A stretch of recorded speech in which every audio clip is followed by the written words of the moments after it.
Maker ಆಗಿ ಹೊರಹೊಮ್ಮಿದ ಚಂದ್ರಬಾಬು ನಾಯ್ಡು ಮತ್ತು ನಿತೀಶ್ ಕುಮಾರ್.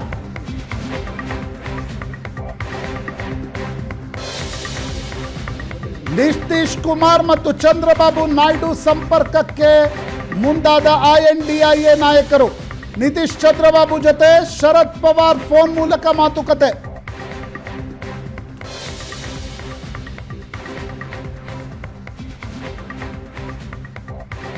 ನಿತೀಶ್ ಚಂದ್ರಬಾಬು ನಾಯ್ಡು ಜೊತೆ ಚಂದ್ರಬಾಬು ನಾಯ್ಡು ನಿವಾಸಕ್ಕೆ ಧಾವಿಸಿದ ಬಿಜೆಪಿ ನಾಯಕ ಸಿದ್ಧಾರ್ಥನಾಥ್ ಸಿಂಗ್. ಚಂದ್ರಬಾಬು ನಾಯ್ಡು ನಿವಾಸದಲ್ಲಿ ಕಾಣಿಸಿಕೊಂಡ ಬಿಜೆಪಿ ನಾಯಕರು ಕೆಲವೇ ಕ್ಷಣಗಳಲ್ಲಿ ಚಂದ್ರಬಾಬು ನಾಯ್ಡು ನಿವಾಸಕ್ಕೆ ಪವನ್ ಕಲ್ಯಾಣ್ ಆಗಮನ. ನಿತೀಶ್ ಕುಮಾರ್ ಮತ್ತು ಚಂದ್ರಬಾಬು ನಾಯ್ಡು ಕಿಂಗ್ ಮೇಕರ್ಗಳಾಗಿ ಹೊರಹೊಮ್ಮಿದ್ದಾರೆ. ಜೂನ್ 9ಕ್ಕೆ ಮುಖ್ಯಮಂತ್ರಿಯಾಗಿ ಪ್ರಮಾಣ ವಚನ ಸ್ವೀಕರಿಸುತ್ತೇನೆ ಎಂದು ಚಂದ್ರಬಾಬು ನಾಯ್ಡು ಘೋಷಿಸಿದ್ದಾರೆ. ಒಂದು ವೇಳೆ INDIA ಒಕ್ಕೂಟ ನಿತೀಶ್ ಕುಮಾರರಿಗೆ ಪ್ರಧಾನಮಂತ್ರಿ ಮಾಡ್ತೀವಿ ಬನ್ನಿ ಎಂದು ಕರೆದರೆ ರಾಜಕೀಯ ಚಿತ್ರಣ ಬದಲಾಗತ್ತಾ? ಸಾಧ್ಯತೆಗಳನ್ನು ಅಲ್ಲಗಳೆಯುವಂತಿಲ್ಲ. ಯಾಕಂದರೆ ನಿತೀಶ್ ಕುಮಾರ್ 2005ರಿಂದ ಸುದೀರ್ಘವಾಗಿ ಬಿಹಾರದ ಮುಖ್ಯಮಂತ್ರಿಯಾಗಿದ್ದಾರೆ. ದೇಶದ ಪ್ರಧಾನಮಂತ್ರಿ ಆಗೋದು ಅವರ ಕನಸಿತ್ತು.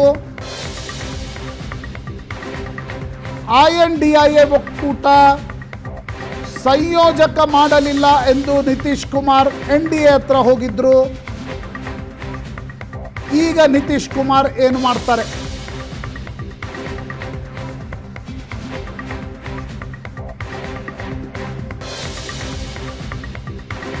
ಹೈದರಾಬಾದ್ ಮತ್ತು ಪಾಟ್ನಾದಲ್ಲಿ ಗರಿಗೆದರಿದ ರಾಜಕೀಯ ಚಟುವಟಿಕೆಗಳು. ನಿತೀಶ್ ಕುಮಾರ್ ದಳ ಬದಲಾಯಿಸಿದರೆ ಸಂಖ್ಯೆ ಎಷ್ಟಾಗುತ್ತೆ ಇವ್ರದ್ದು? 231 + 16.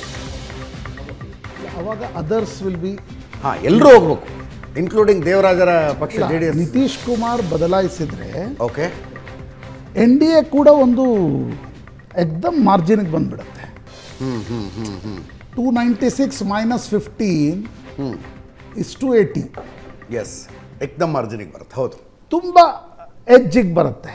ಕರೆಕ್ಟ್. ನಿತೀಶ್ ಕುಮಾರ್ ಏನೇ ನಿರ್ಣಯ ತೆಗೆದುಕೊಂಡು ಚಂದ್ರಬಾಬು ನಾಯ್ಡು ಜೊತೆ ನಿರ್ಣಯ ತೆಗೆದುಕೊಂಡ್ರೆ ಚಿತ್ರಣ ಡ್ರಾಮ್ಯಾಟಿಕಲಿ ಬದಲಾಗತ್ತೆ. ಬಟ್ ಅದನ್ನು ಅಲ್ಲಗಳೆಯುವಂತಿಲ್ಲ. ರಾಜಕೀಯದಲ್ಲಿ ಏನೂ ಕೂಡ ಆಗ್ಬೋದು. ಹೌದು ಹೌದು ಹೌದು. ರಾಜಕಾರಣದಲ್ಲಿ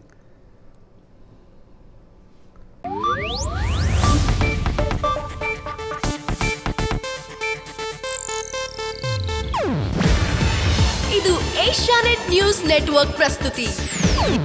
ನೀವು ನೋಡ್ತಿದ್ದೀರಾ ಏಷ್ಯಾನೆಟ್ ಸುವರ್ಣ ನ್ಯೂಸ್.